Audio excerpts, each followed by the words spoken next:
And you once had the pleasure of jumping with a borrowed reserve. Am I remembering correctly? When I had my only problem with a parachute, also in '46, I was using a borrowed seat pack. I had jumped a seat pack before. And I borrowed a chest chute because my equipment was unpacked and I couldn't find the time to pack it. So the chest chute was one of these little biscuits, but in order to accommodate it, I had to put on a quick attachable harness. I had to put that on first, and then the seat pack, that harness, and then the quick attachable harness I pulled around so that D-links would be exposed and I could snap on the chest chute. And I got out of the airplane, it was a PT-19, Fairchild PT-19 at 3,000 feet. I wanted to go higher, but the plane was owned and piloted by a friend of mine who was a maitre d' at the Carlton Hotel in Washington, D.C. And he had to get back to get on the job.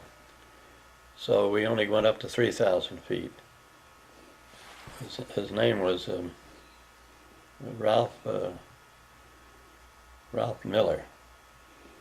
And I got out of 3,000 and I was going to delay it to 1,000 feet.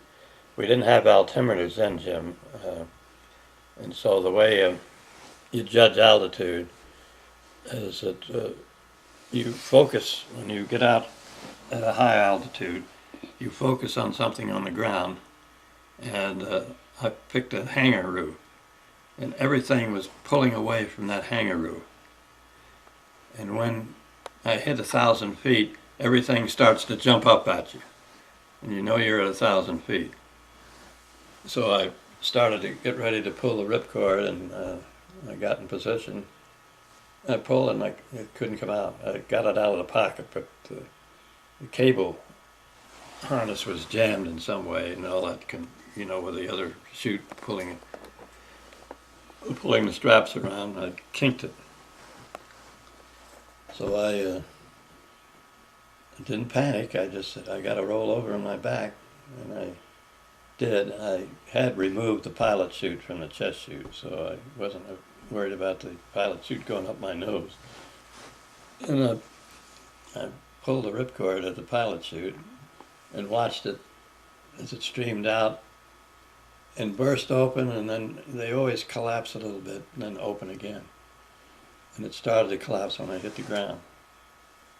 So it was estimated that I was under 200 feet when I pulled the ripcord on that damn chute, which is pretty close.